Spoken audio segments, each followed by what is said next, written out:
لَأُضِلَّنَّهُمْ، میں انہیں گمراہ کروں گا. گمراہ کسے کہتے ہیں؟ صراط مستقیم سے ہٹا دینا یہ گمراہی ہے. کیسے؟ ایک مثال دیتا ہوں. عقائد میں ہٹائے گا، اعمال میں ہٹائے گا، معاملات میں ہٹائے گا، شعور میں ہٹائے گا، فکر میں ہٹائے گا، سب ترکیبیں ہیں. مثلا حضرت عیسیٰ علیہ السلام، انہوں نے کہا میرا اور تیرا سب کا رب اللہ ہے، اسی کی عبادت کر لو. یہ صراط مستقیم ہے. ان اللہ هو ربی وربکم فاعبدوہ ھذا صراط مستقیم، حضرت عیسیٰ نے کہا قرآن کریم میں. لیکن عیسیٰ کے ماننے والے کیا کہتے ہیں؟ وہ بیٹا ہے اللہ کا، وہ بیٹا ہے اللہ کا، اور سارے گناہوں کو ان کے سامنے عرض کر دو، وہ تم کو معاف کر دیں گے، تم جو چاہے کر لو. یہ کیا ہے؟ یہ شیطان کا سبق ہے. آج کتنے عیسائی ہیں جو خدا کا بیٹا مانتے ہیں اور اپنے گناہوں کا اعتراف پوپ کے سامنے کرتے ہیں. یہ دھوکہ ہے. ہمارا ایمان کیا ہے؟ وَلَا يَغْفِرُ الذُّنُوبَ إِلَّا أَنْتَ، إِلَّا أَنْتَ، وَلَا يَغْفِرُ الذُّنُوبَ إِلَّا أَنْتَ. آپ کے سوا گناہ کوئی معاف کرنے پر قادر ہی نہیں. یہ کیا ہے؟ دھوکہ ہے. وَلَا أُضِلَّنَّهُمْ، کہتے ہیں عیسیٰ کو سولی پر چڑھا دیا گیا، ان کے گلے میں صلیب کا نشان ٹائی کی شکل میں آج بھی ہے. حالانکہ قرآن کہتا ہے سولی پر نہیں چڑھائے گئے، ان کو دھوکہ ہوا. وما قتلوا وما صلبوا ولكن شبه لهم. یہ کیا ہے؟ یہ اضلال ہے، گمراہی ہے. تو گمراہی کی بہت سی شکلیں ہو سکتی ہیں.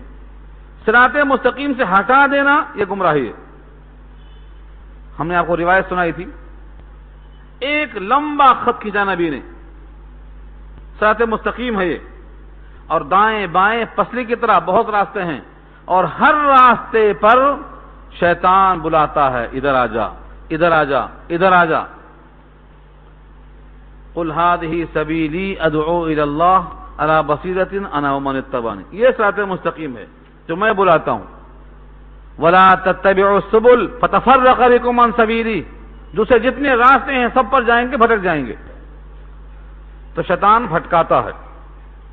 وَلَأُمَنِّيَنَّهُمْ، ان کو ہوسیں دلاتا ہے. امنی، امانی کی جمع ہے. امنی کے معنی امید دلانا. کیا کہتا ہے؟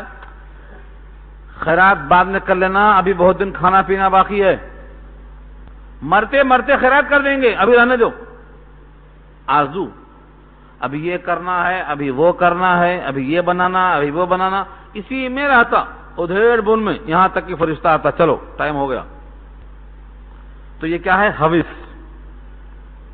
انسان کی زندگی سے لمبی اس کی ہوس ہے. کوئی مانتا اس کو؟ کوئی نہیں مانتا. آقا فرماتے ہیں، قبرستان میں تشریف لے گئے، جنازے میں تاخیر تھی، کہا ٹھہرو، دیکھو ادھر. زمین پہ لکڑی لیا، نشان لگایا، چارپائی کی طرح نشان ڈال دیا، چارپائی، اور ایک لکیر بیچ سے لمبی کھینچ دیا.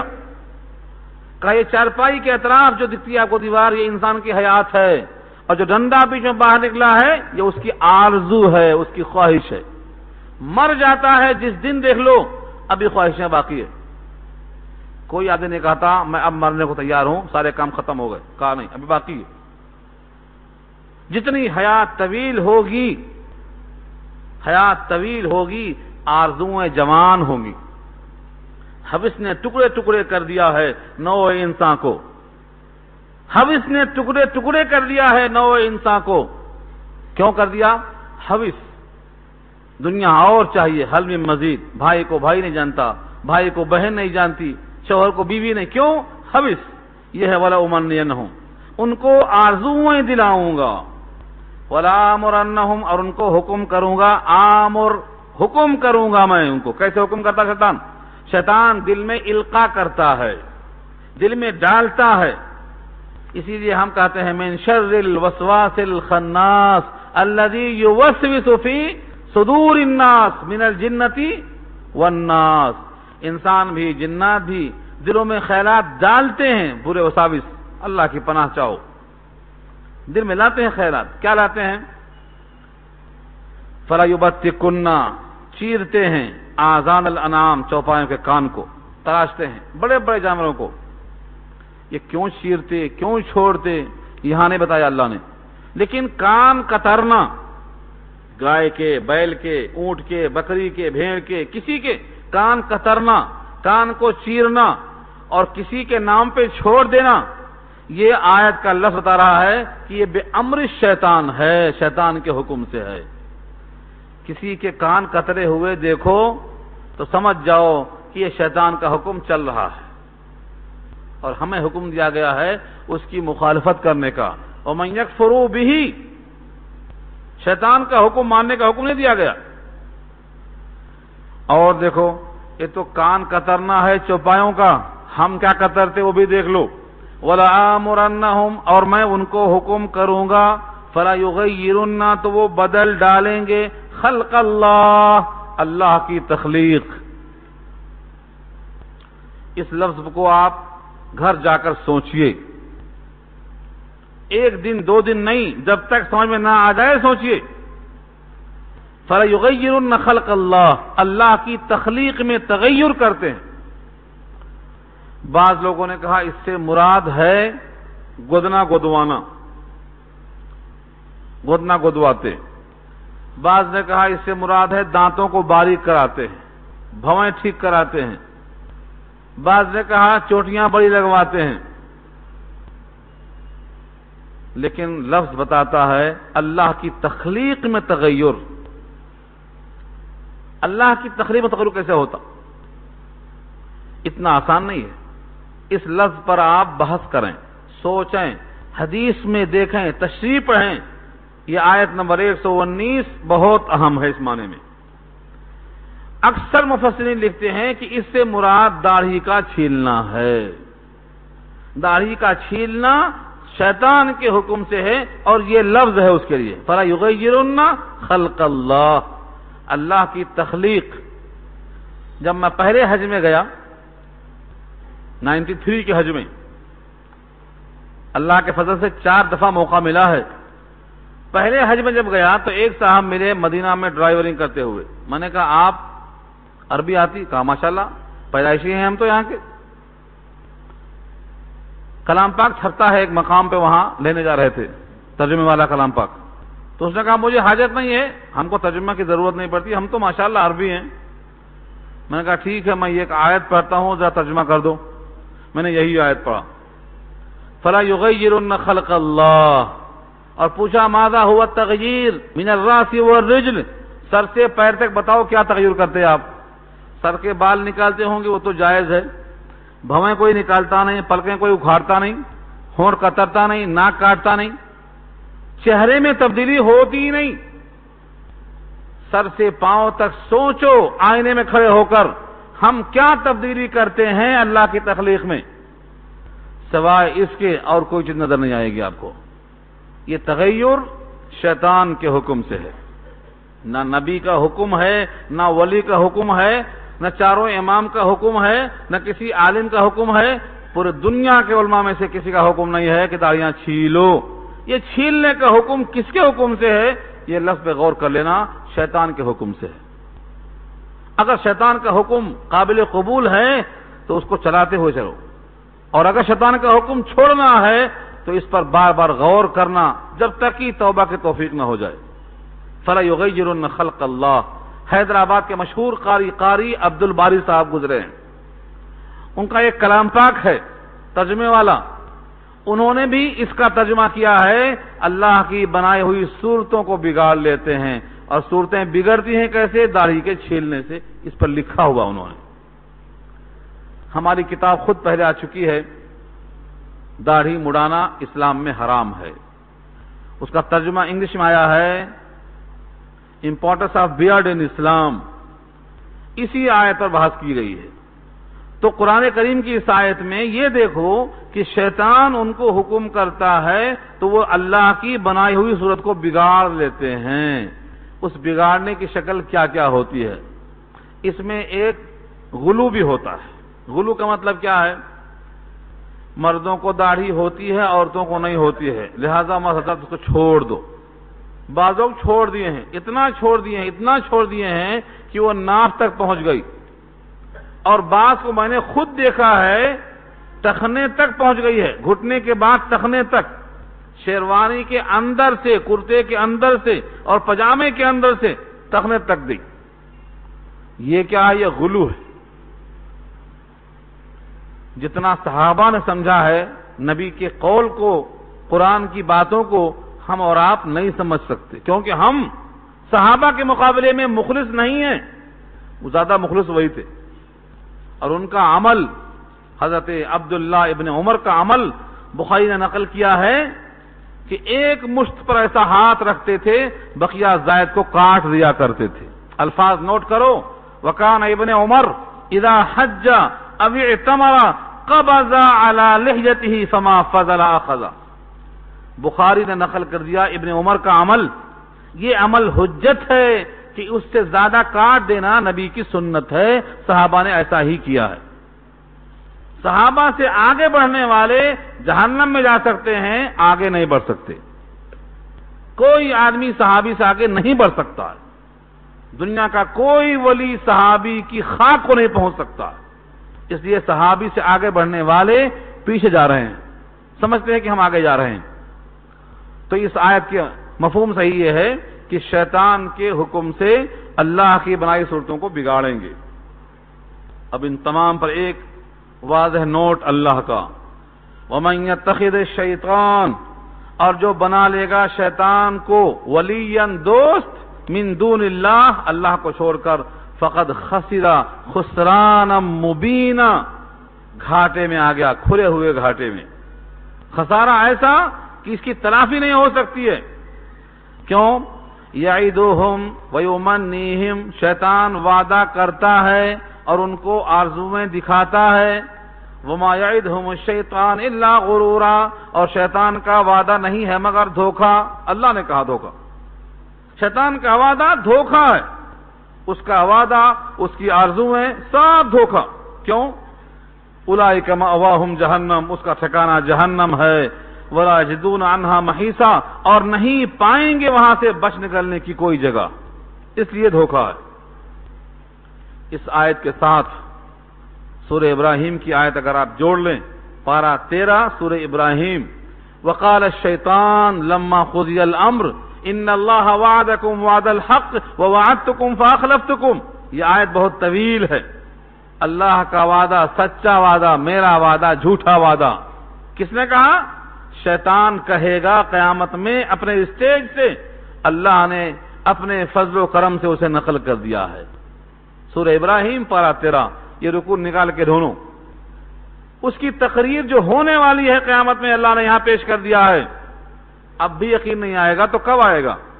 ان اللہ وعدکم وعد الحق ووعدتکم فاخلفتکم، وعدہ خلافی کرنا شان ہے اس کی۔ کب کیا وعدہ خلافی؟ غزوہ احد میں لے کے آیا تھا، کہا چلو لڑو ہم تمہارے ساتھ ہیں، اور جب آمنے سامنے آئے تو کہتا ہے انی اخاف اللہ رب العالمین، میں ڈرتا ہوں۔ شیطان بولتا ہے انی اخاف اللہ رب العالمین، بھاگ گیا پیچھے سے، اور کہتا ہے انی ارا ما لا ترون، میں جو دیکھتا ہوں تم نہیں دیکھتے ہو میاں، تمہاری آنکھیں فرشتوں کو نہیں دیکھتی ہیں، میں دیکھتا ہوں، میں چلا۔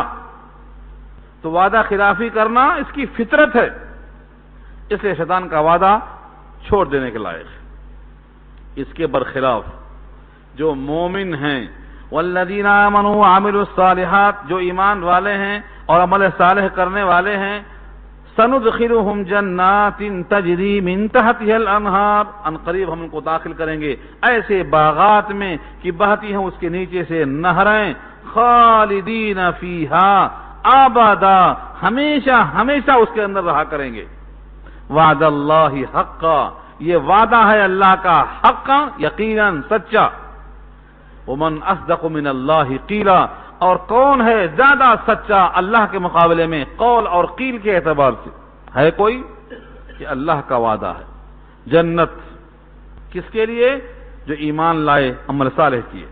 صالح عمل کس کو بولتے؟ ایمان اور عمل صالح پر یہ وعدہ ہے۔ ایمان جو کچھ نبی لائے ان تمام کو ماننا، جمیع ما جاء بہ الرسول، یہ ایمان ہے۔ اور عمل صالح کیا ہے؟ شریعت میں جس کو اچھا کہا ہے وہ اچھا ہے، جسے برا کہا اسے برا ہے۔ ہماری خواہشیں جسے کہیں اچھا ہے اس کا اچھا ہونا کوئی ضروری نہیں۔ ہم بہت سے اعمال کرتے ہیں اچھا سمجھ کر، مگر وہ برے ہوتے ہیں، اور برا جن کو سمجھتے ہیں وہ اچھے ہوتے ہیں۔ اب یہاں سے ایک مباحثہ پیش کیا اللہ نے، لیس بامانیکم ولا امانی اہل الکتاب، خالی آرزو کرتے بیٹھے رہو کافی نہیں ہے، کرنا پڑتا کچھ، ہاتھ پہ ہاتھ دھرے منتظر فردا ہو، پھر تو آبا ہی تمہارے مگر تم کیا ہو۔ یہودیوں نے کہا تھا مقابلے میں، تورات پہلے ہے تم سے، ہمارے نبی موسیٰ تمہارے نبی سے پہلے، لہذا ہم تم سے بہتر اور برتر۔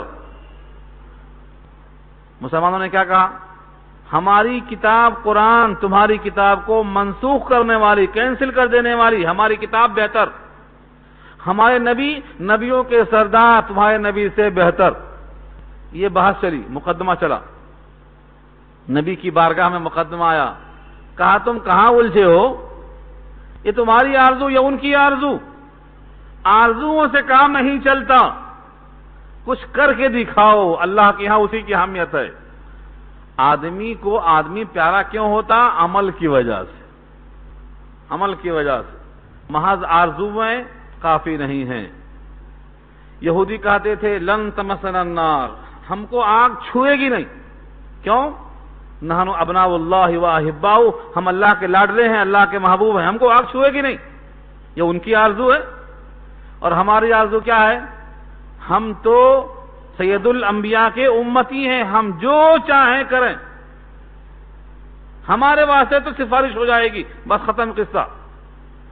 ان دونوں کو اللہ نے کہا ترازو کے تول میں آؤ، لیس بامانیکم ولا امانی اہل الکتاب، نہیں ہے تمہاری تمناؤں سے کچھ حاصل، اور نہ اہل کتاب کی تمناؤں سے کچھ حاصل، تمناؤں سے کچھ نہیں ملنے والا ہے۔ پھر اصول سن لو، من یعمل سوءا یجزا بہ، جو بھی کرے گا برا کام جزا دیا جائے گا اسی کے مطابق۔ جملہ میرا نہیں ہے، اللہ کا ہے، بار بار سوچو، من یعمل سوءا، جو کرے گا برا عمل، سوءا برا کام کرے گا، یجزا بہ بدلہ دیا جائے گا اس کا۔ کانٹا بوئیں گے کانٹا پیدا ہوگا، چنا بوئیں گے چنا پیدا ہوگا۔ نیکی نیکی کو وجود میں لاتی ہے۔ جب یہ آیت نازل ہوئی، حضرت ابوبکر صدیق رضی اللہ تعالیٰ عنہ رو پڑے، کمر پکڑ لیا جیسے، خوف زدہ ہو کر آ کر فرماتے ہیں ہم میں کون ہے جو برا نہیں کرتا، ہم میں کون ہے جو برا نہیں کرتا؟ اور جب برا کرتا ہے ہر ایک، یجزا بہ کا مطلب اس کا بدلہ دیا جائے گا، تو ہم میں کون بچے گا؟ کیونکہ آخرت میں جزا بدلہ سوائے جہنم کے اور کیسے ہوگا؟ آقا نے کہا ابو بکر تم اور تمہارے دوست اور تم جیسے انسان غم کرنے کی ضرورت نہیں ہے، یہاں یہ نہیں ہے کہ بدلہ دیا جائے گا اس کا جہنم کی شکل میں، ہے کہیں؟ اس کا بدلہ دیا جائے گا۔ سنو، جو تم جیسے پاک باز انسان ہیں ان کے تمام اعمال کا اگر خدا نخواستہ کچھ غلطیاں ہو جائیں تو دنیا ہی میں کفارہ دے دیا جاتا ہے، آخرت تک نہیں آتے وہ۔ کبھی تمہارے پاؤں میں کانٹا چبھتا، کانٹا، وہ کانٹا چبھنا بھی تمہارے گناہوں کا کفارہ ہو جاتا۔ کبھی تم اس جیب میں رکھتے ہو پیسہ اور دیتے ہوئے جیب اس جیب میں ہاتھ چلا گیا اور دل میں شاک لگا، ارے پیسہ کہاں چلا گیا؟ یہ تمہارے گناہوں کا کفارہ ہے۔ تم کو کبھی بخار آ جاتا ہے، یہ بخار تمہاری خطاؤں کا کفارہ ہے۔ تمہیں کبھی صدمہ پہنچتا ہے، یہ صدمہ کفارہ بن جاتا ہے۔ مومن کی غلطیوں کا کفارہ دنیا ہی میں دے دیا جاتا ہے، جبکہ ایسا فکر مند ہو۔ لیکن یہ مت سمجھو ہم قبرستان بیچ ڈالیں گے، ہاں قبرستان بھی پلاٹنگ کر کے بیچ ڈالیں گے اور چیل کوے کی خیرات کریں گے اور جس کا چاہیں گے ہڑپ کر جائیں گے، پھر کفارہ یہی ہو جائے گا ہمارا، ایسا نہیں ہے۔ جو ڈرتا ہو خدا سے، ابو بکر صدیق رضی اللہ عنہ فرماتے تھے کاش میں کسی درخت کا پرندہ ہوتا کہ میرا حساب کتاب آخرت میں نہ ہوتا۔ جناب عمر فرماتے کاش میں یہ تنکا ہوتا کہ میرا حساب کتاب نہ ہوتا۔ ڈرتے تھے خدا کے خوف سے، روتے تھے راتوں میں اٹھ کے، عمدن گناہ نہیں کرتے تھے، کبھی اجتہادی خطا ہو گئی تو برسوں روتے تھے اس کے اوپر۔ جنگ جمل کا ذکر آتا تو جناب عائشہ کی اوڑھنی بھیگ جاتی اور سینکڑوں غلام انہوں نے آزاد کر دیا اس کی فکر میں۔ تو صحابہ کرام کو رونا آتا تھا آخرت کے بارے میں، ان کے واسطے ہے یا یجزا بہ فی الدنیا۔ لیکن جو انسان دنیا میں رہ کر آخرت کو بھول چکا ہو، فرشتوں کو بھول چکا ہو، قبر کو بھول چکا ہو، حساب کتاب کو بھول چکا ہو، محشر کو بھول چکا ہو، ان کے واسطے تو وہاں دھلائی رکھی ہے، دھلائی ہوگی، اور جب دھلائی کا وقت آئے گا تو کوئی کسی کا معاون نہیں ملے گا۔ آگے فرمایا رب کریم نے وَلَا يَجِدْ لَهُ مِن دُونِ اللَّهِ وَلِيًّا وَلَا نَصِيرًا، اور نہیں پائے گا اس کے لیے اللہ کے مقابلے میں کوئی حمایتی، کوئی نصرت کرنے والا، ولی اور نصیر نہیں ملے گا۔ ان دونوں باتوں پر اللہ نے وصول پیش کیا، یہ وصول بہت کھڑا ہے۔ فرمایا وَمَن يَعْمَلْ مِنَ الصَّالِحَاتِ مِن ذَكَرٍ أَوْ أُنثَىٰ وَهُوَ مُؤْمِنٌ، اور جو کوئی عمل کرے گا، نیک عمل، مذکر میں سے اور مؤنث میں سے، یعنی مردوں میں سے عورتوں میں سے، وَهُوَ مُؤْمِنٌ، اس حال میں کہ وہ مومن ہے، یعنی بحالت ایمان، مرد ہو یا عورت، جو عمل صالح کرے گا، فَأُولَٰئِكَ يَدْخُلُونَ الْجَنَّةَ، پس وہ داخل ہوں گے جنت میں، وَلَا يُظْلَمُونَ نَقِيرًا، اور ظلم نہیں کیا جائے گا۔ نقیر کہتے ہیں گٹھلی کے اندر کا گڑھا جو ہوتا ہے، کھجور کی گٹھلی میں ایک لمبی شق ہوتی ہے، وہ نقیر ہے، اتنا بھی ظلم نہیں کیا جائے گا۔ تو مرد ہوں یا عورت، بشرطے کہ مومن ہوں اور وہ عمل صالح کریں گے تو یہ اللہ کا وعدہ پورا ہے، اتنا بھی ظلم نہیں ہوگا، نقیر کے برابر، فتیل کے برابر، ذرہ کے برابر۔ یہاں تو اس انداز سے کہا اللہ نے، اور سورہ انبیاء پارہ 17 میں اور سورہ لقمان پارہ 21 میں یوں کہا اگر تمہارا عمل نیک ذرہ برابر ہے، رائی کے سرسوں کے دانے کے برابر ہے، اور وہ کسی پتھر کی چٹان میں بند ہے، اور وہ چٹان ساتوں زمین ساتوں آسمان میں کہیں پڑی ہوئی ہے، ہم اس کو لائیں گے۔ اللہ فرماتے ہیں ہم اس کو لائیں گے۔ وَإِن تَكُ مِثْقَالَ حَبَّةٍ مِّنْ خَرْدَلٍ فَتَكُنْ فِي صَخْرَةٍ أَوْ فِي السَّمَاوَاتِ أَوْ فِي الْأَرْضِ يَأْتِ بِهَا اللَّهُ إِنَّ اللَّهَ لَطِيفٌ خَبِيرٌ، اللہ اس کو حاضر کریں گے تو نیک عمل ضائع نہیں ہوگا، صلہ ملے گا۔ یہ ہے وصول۔ نیکیاں کرو، اچھی امید رکھو، برائیاں کر کے اس سے جلدی توبہ کرو، کیونکہ اس کا صلہ برا ہی ہونے والا ہے۔ آگے فرمایا وَمَنْ أَحْسَنُ دِينًا، اس سے بہتر کون ہوگا دین کے اعتبار سے، ممن اسلم، جو اسلام لایا یعنی جھکا دیا، وجہہ، اپنا چہرہ، للہ، اللہ کے لیے، وہو محسن، اس حال میں کہ وہ محسن ہو یعنی مخلص بھی ہو، واتبع ملت ابراہیم حنیفہ، اور اتباع کیا ہو ابراہیم کے مذہب کی جو کہ حنیف تھے۔ حنیف تھے یعنی سارے ادیان سے کٹ کر ایک دین پر قائم تھے، اللہ کی طرف متوجہ تھے، ان کی اتباع کرنے والا ہو۔ واتخذ اللہ ابراہیم خلیلا، اور بنا لیا اللہ نے ابراہیم کو خلیل۔ کیوں بنایا اللہ نے خلیل؟ کیا وجہ تھی؟ اس لیے کہ وہ سب سے کٹ کر اللہ کے ہو گئے تو اللہ نے ان کو اپنا دوست بنا لیا، دوست بنا لیا اللہ نے۔ یہاں دو صفتیں رکھی اللہ نے، احسن دینا ممن اسلم وجہہ للہ، اپنا چہرہ جھکا دے اللہ کے لیے، یعنی جو عمل کرے وہ اللہ کے لیے ہو، اس کو کہتے ہیں اخلاص۔ جو عمل ہو اللہ کے لیے ہو، دنیا کے لیے، نفس کے لیے، کسی غرض کے لیے، شہوت رانی کے لیے، دوستانے میں نہیں، للہ، اللہ کے لیے ہو، اس کا نام کیا ہے؟ اخلاص۔ جو عمل ہو اللہ کے لیے، اور ایک شرط کیا ہے؟ وَهُوَ مُحْسِنٌ بمعنی وَهُوَ مُخْلِصٌ، اخلاص اور احسان۔ احسان کیا ہے؟ تم اللہ کو دیکھ رہے ہو یا تمہیں اللہ دیکھ رہا ہے، ان میں سے کوئی بات ہو، اس کو اگر آپ سمجھنا چاہتے ہیں تو میں ایک آیت کوٹ کرتا ہوں، سورہ ملک پارہ 29 میں اللہ کا ارشاد ہے، الذی خلق الموت والحیات لیبلوکم ایکم احسن عملا، جس نے موت و حیات پیدا کیا اس لیے کہ تم کو جانچے، ایکم احسن عملا، تم میں حسن عمل کرنے والا کون ہے، ایکم احسن عملا، یہ نہیں کہا تم میں سے زیادہ عمل کرنے والا کون ہے، ایکم اکثر نہیں، لیبلوکم ایکم احسن عملا، تم میں حسن عمل کرنے والا کون ہے، اور احسن عمل کون سا ہے؟ جو نبی کے عمل کے عین مطابق ہو، جس کا عمل نبی کے عمل سے ہو بہو مل گیا اس کا عمل احسن عمل ہے، کیونکہ وہ نمونہ ہے، نمونہ اللہ کا محبوب نمونہ ہے، لقد کان لکم فی رسول اللہ اسوۃ حسنہ، آپ کی پوری ذات اسوہ حسنہ ہے، تو جس کا عمل نبی کے عمل سے مشابہ ہو گیا حسن عمل مل گیا، یہ ہے وہ محسن۔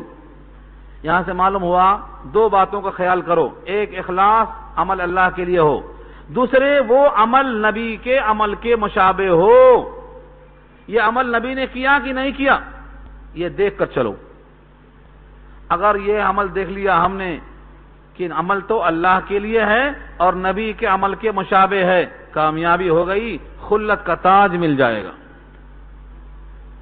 آج جتنے لوگ ٹھوکر کھا رہے ہیں نا، کاغذ پر لکھ لو، تلاش کرو، یہی وجہ ہے کہ ان کا عمل تو اللہ کے لیے ہے لیکن نبی کے عمل کے مشابہ نہیں ہے، خود ساختہ عمل ہے۔ کوئی آدمی کہے کہ مغرب کی 3 نہیں پڑھیں گے ہم 4، زیادہ ہی تو سجدہ ہوگا، نماز نہیں ہوگی۔ کوئی کہہ دے کہ کلمہ طیبہ میں تھوڑا اضافہ کر دیں گے، نہیں گنجائش، جتنا نبی نے کیا ہے اتنا ہی کریں گے۔ فَإِنْ آمَنُوا بِمِثْلِ مَا آمَنْتُمْ بِهِ فَقَدْ اهْتَدَوْا، تو یہ ہے محسن۔ محسن کون ہے؟ جو اپنے عمل کو اخلاص کے ساتھ کرے، اس کی دلیل کیا ہے؟ نبی کے عمل سے مشابہ ہو۔ آج سے ہم یہ طے کریں کہ ہم جو کریں گے اللہ کے لیے، اور جب کچھ کام کریں گے تو پہلے چیک کریں گے کہ یہ عمل نبی نے کیسے کیا تھا، اگر نبی کے عمل کے مشابہ نہیں کر سک رہے ہیں تو ہمارا عمل مقبول نہیں ہو سکتا۔ ابراہیم کی مثال دیا اسی واسطے، ابراہیم کیسے تھے؟ آقا کا ارشاد یہ ہے، میں اپنے دادا ابراہیم کے نقش قدم پر ہوں، تم بھی یہ دیکھ لو کہ وہ نبی اللہ کے خلیل کیوں بن گئے؟ کیوں؟ کیونکہ ان کا ہر عمل اللہ کے لیے تھا اور اللہ کے حکم کے مطابق تھا۔ تمہارا بھی ہر عمل اللہ کے لیے ہو اور نبی کے عین عمل کے مطابق ہو، تم کو بھی اللہ انشاءاللہ خلیل بنا لیں گے۔ واتخذ اللہ ابراہیم خلیلا، آگے اشارہ اسی کی طرف ہے۔ وَلِلَّهِ مَا فِي السَّمَاوَاتِ وَمَا فِي الْأَرْضِ، اللہ ہی کی ملکیت ہے جو کچھ آسمانوں میں اور جو کچھ زمین میں۔ وَكَانَ اللَّهُ بِكُلِّ شَيْءٍ مُحِيطًا، اور اللہ ہر شے کو احاطہ کیے ہوئے ہے، محیط گھیرے ہوئے ہے۔ ہمارا کوئی عمل رات کا ہو، دن کا ہو، صبح کا، شام کا، معیشت کا، معاشرت کا، معاملت کا، کیسا بھی عمل ہو اللہ احاطہ کیے ہوئے ہے۔ اگر وہ عمل اللہ کے لیے ہے تو مقبول ہوگا ورنہ مردود ہوگا، اور اگر وہ عمل نبی کے عمل کے مشابہ ہے تو مقبول ہوگا ورنہ وہ عمل مردود ہوگا۔ اب آپ کی مرضی ہے اپنے عمل کے وقت محاسبہ کریں یا نہ کریں۔ اللہ تعالی ہم سب کو حسن عمل کی توفیق نصیب فرمائیں۔